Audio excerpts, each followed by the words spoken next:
Hi, I'm Jasmine. Some people call me Jazzy, and I have been a content creator for over a year now. And guess what? I fucked up. Like this morning, I saw this girl in my Pilates class, right? That goes to Pilates class after she drops her kids to school in the morning. And she was like, bitch, what are you talking about? I'm 21. We couldn't find any pins. For ugly girls, and then search for ugly boys. There's actual results. There's actual ugly boys results. And the worst apology award goes to, well, the ukulele still wins.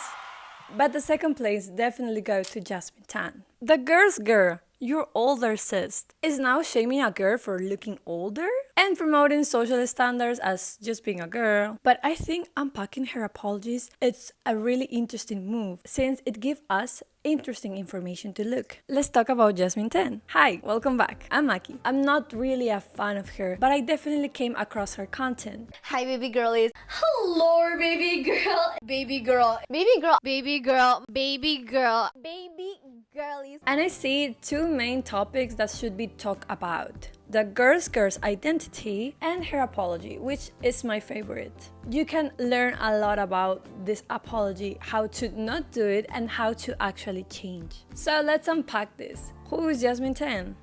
Airport skincare.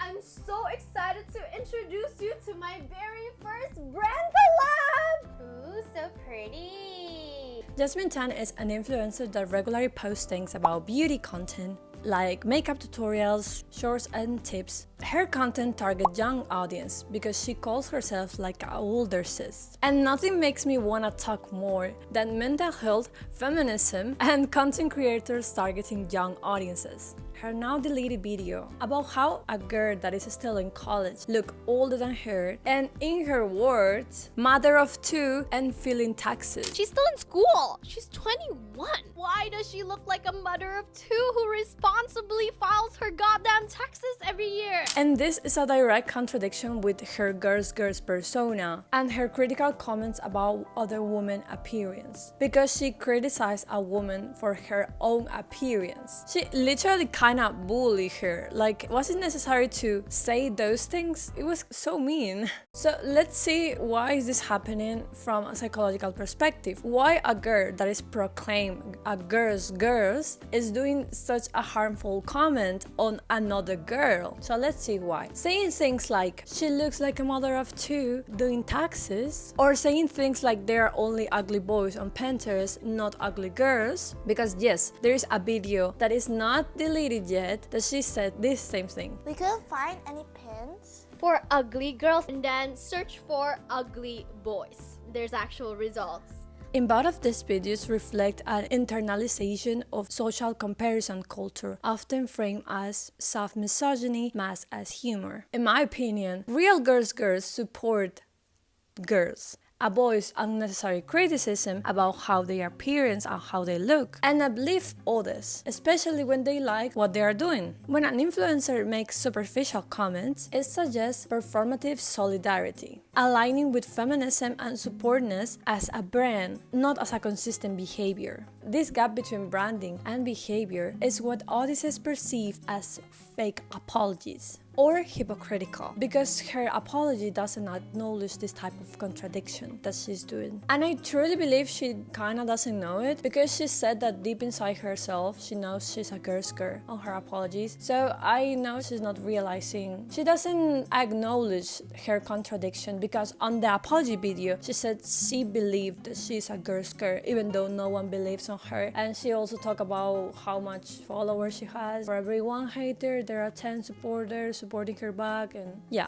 you're not acknowledging anything. But we are going to the apology in some minutes actually. So about internalized misogyny, let's see what some studies has to say about this and how the people that have internalized misogyny act especially women, right? According to Me Versus Other Girls, Internalized Misogyny and Rape Myth Acceptance in 2023 says that internalized misogyny includes devaluing women, distrusting women, and gender bias favoring men. It often manifests in women through direct competition, judgmental of other women's looks, or perpetuating beauty norms. She thinks she's uplifting girls when she says that only girls are pretty and boys, there exist boys that are ugly. But she's actually making judgmental standards for women. Only boys can look ugly in her eyes, but a woman is not allowed to be ugly. A woman should be pretty. So men have that opportunity to look ugly in others' eyes and to be responsible and look like they are doing taxes or look tired. But a woman shouldn't look like that. And that message is harmful. Internalized misogyny isn't just hating women, it's a subconscious adoption of sexist values often directed to women. These judgmentals are typically based on appearance, conformity, or femininity standards that are used to uplift women that fit in those standards that are men-aligned dominated. This contradiction with being a girl's girl and doing this type of hurtful comments often reflects ambivalence, not necessarily with malicious intent, but it's a really dangerous message since she said that she's a girl's girl and tried to target to that type of young female audience, and at the same time she's reinforcing this type of ideas on their brains. Scientific studies confirm that internalized misogyny manifests with subtle judgments, competition with other women, and critical commentary on femininity. In Jazmine Tan's case, this might explain why her public girl's girl persona may feel conflicted. So now let's go with the apology. Why does it feel so fake? And why do I think it's fake? In my opinion. And why does she get like a mean girl vibes? And I have been a content creator for over a year now. And guess what? I fucked up. I am taking full responsibility for all the mistakes that I made last year. Just like you, I am human and I'm not perfect. And I make mistakes. Sometimes I yap a lot and sometimes things get taken out of context and then sometimes I say the wrong things. So I'm sorry if it offended any of my baby girlies. It was never my intention. I guess my platform grew so fast that it didn't quite hit me yet how much impact it had on people. I didn't quite realize that I was also growing a group of younger audiences as well. And it's pretty hard trying to balance being creative and staying exciting and relevant while also being mindful of how it would be perceived. Just like you guys, every day I'm still growing and I'm still learning. I'm still navigating adulthood and I'm forever evolving. Girl, I have only just developed my frontal lobe. So give a girl a break, you know? But moving forward, I will be a whole lot more mindful on the messages I send across in my videos. I will still be chaotic, I will still fight for all the women around me, and I will be even louder than ever. Even if y'all think that I'm not a girl's girl, I know that I'm a girl's girl at heart and that's enough for me. I know that I'm kind and I take really good care of the people around me. And for every one hater that decides to leave a hate comment, there's at least 10 people who has my back. And that's enough to keep me going. Jazmine Tan's defensiveness in her apology, saying like, I'm just a girl and let me be, is a common psychological reaction known as identity threat. In my opinion, and let me explain why. When someone's self-concept feels threatened, for example, if I say I'm a kind girl and then someone posts a video of me being mean to someone and not being kind, this actually contradiction about myself, I will just reframe it to maybe feel better, for example. But this challenges your idea of who you are as a person. So rather to start being like open to see, okay, maybe I'm not the person that I said I was, you start feeling attacked. So you react defensiveness rather than reflective. This is known in psychology as self-verification theory. People seek validation from others about their own opinion of themselves, and when it's conflicted, they feel threatened. Her tone may come as dismissive, but it's because she's not only defending herself from that comment, she's defending herself from the identity she has about her. The identity identity that she proclaimed have, being a girl's girl. This makes it harder to acknowledge when you do something wrong, because accepting that will be also accepting and denying who she thinks she is. Her apology looks fake, because in my opinion it is, but it's just my opinion. She doesn't do any of the steps that are necessary to do when you have to change something about yourself. I think one of the first things everyone noticed when I went into the comments on her apology is that she never mentioned any of the things she did wrong, and she went straight to justification of her actions. These behaviors are not used by people that really want to change something and take that responsibility, as she said. I am taking full responsibility for all the mistakes that I made last year. Just like you, I am human and I'm not perfect. And I make mistakes. So what does it take to change according to psychology? Which are the steps? And this is going to be according to behavior change theories, also known as states of change. And this is going to be combined with my opinion, like the things are necessary too, principles of accountability and emotional intelligence. The psychology of real change follows some steps. There are some studies that show you what do you have to do in order to change or achieve things, especially when you get something wrong. I'm going to be sharing with you the studies on the video, but we can say the steps include awareness, that is the recognition of the problem. This is really important and crucial because this is the first step. Without this step, you cannot go to the next ones. This step requires self-awareness, and it's often triggered with feedback or people criticizing you. And when you deny or get defensive when you receive this type of comments, it's normally because you cannot acknowledge what you are doing wrong, and this block this statement completely. Acknowledgement, or naming it publicly. This is a crucial part when it comes to apologies. You don't say, I'm sorry if you feel hurtful. It's more about like, this is what I did. I am sorry for doing this, and I know why it was hurtful or harmful, and then you explain why. So people can see that you really understand what are you talking about. This activates the empathy on the person that is apologizing, and it activates the empathy on the other person. If she had just thought about the apology better and really get into some introspection, I wouldn't even be talking about this. Acceptance and responsibility. You should avoid saying things like, people are so sensitive, or why are people so mad? Don't be that mad. Because that's when you are not putting that responsibility on yourself, you're putting responsibility on others. Acceptance and responsibility involves internalizing the impact, not just throwing it away. When a person is able to do something like this, it shows that it has a high emotional intelligence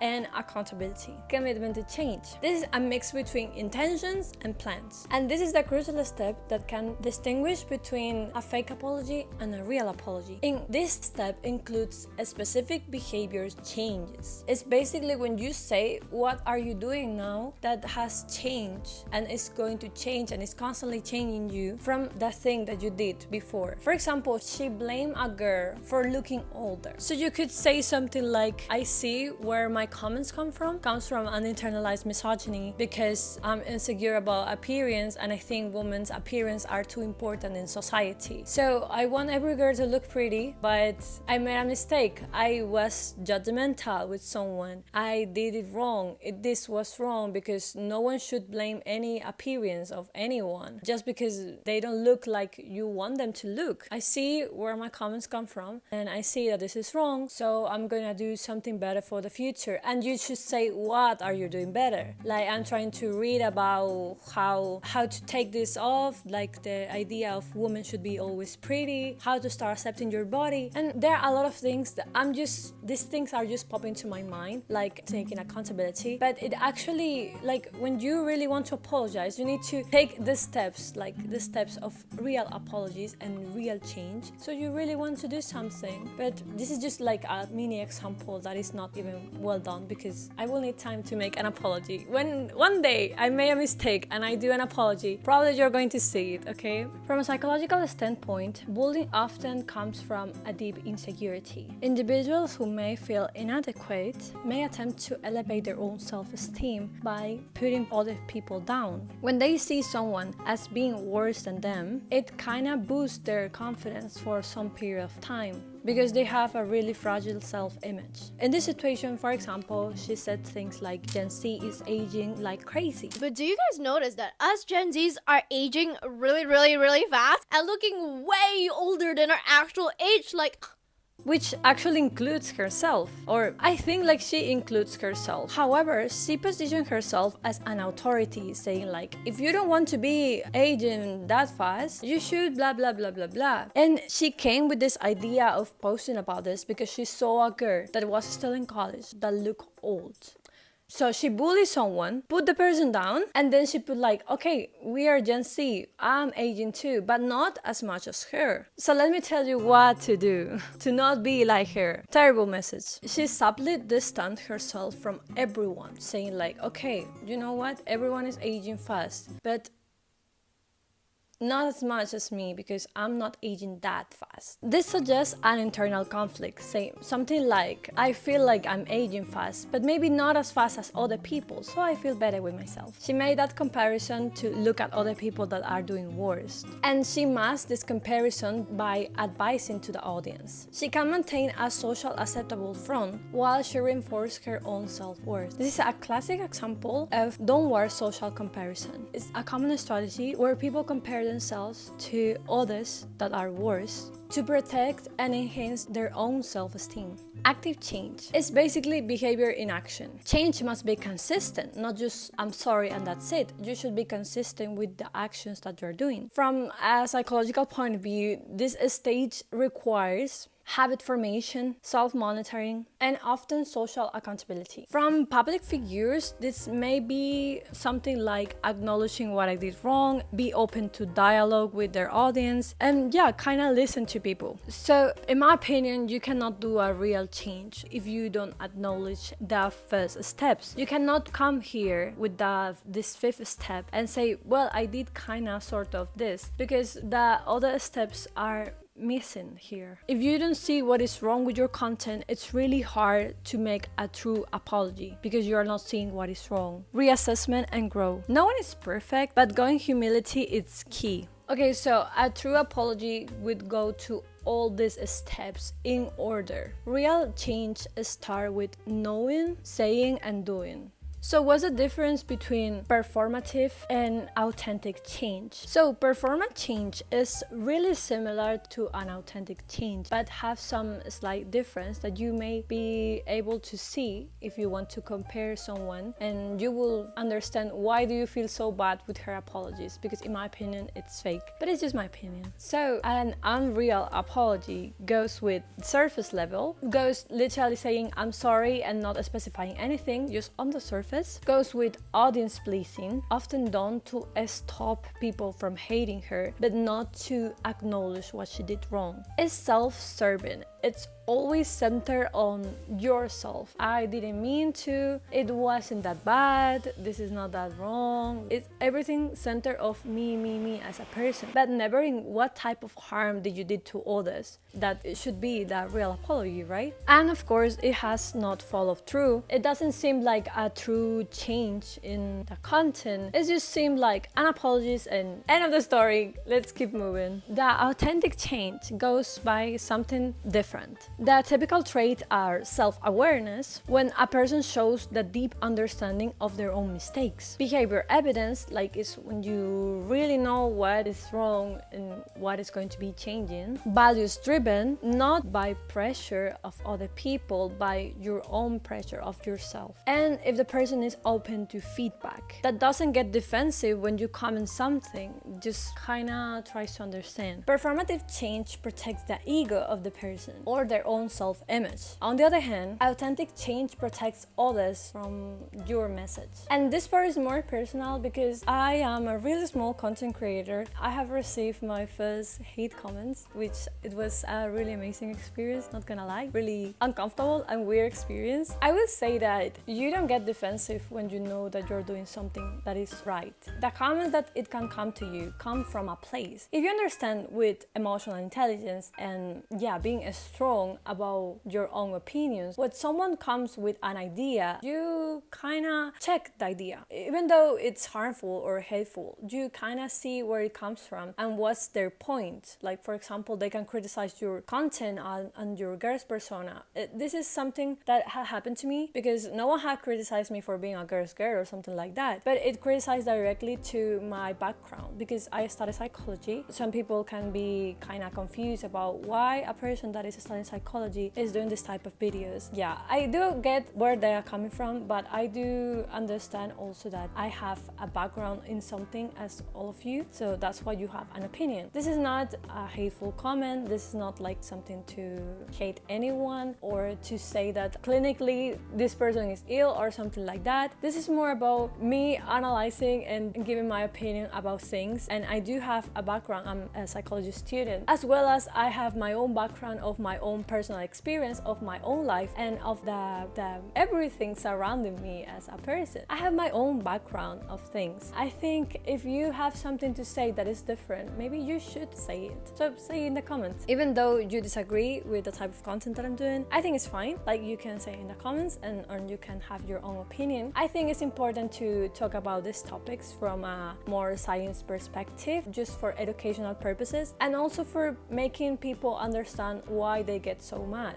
When I was younger and I saw something that I was uncomfortable about, I get mad about things and I was really mad about them, like really mad, but I couldn't understand truly why I was getting so mad. And sometimes there are kind of some influences that some people are gaslighting you into saying like, it's not that bad, it's not that bad, and you normalize things that maybe when you grow up you say like, that was wrong. So I'm trying to be this type of person that gives an opinion that is focused on why people are getting so mad, why do you feel this way, and yeah, with my whole background of things that I love as feminism, psychology, and my own experiences. You need to remember, every time you make a mistake, you are not your thoughts. You don't need to get defensive if someone attacks something that you are doing, because you are not your thoughts and you are not your actions. You are something different than that, and your actions and your thoughts can change over time. You should just be honest with the audience, and you should be honest with yourself and with your friends and people. If you don't have like a YouTube channel or something like that, you should just be honest. People like that.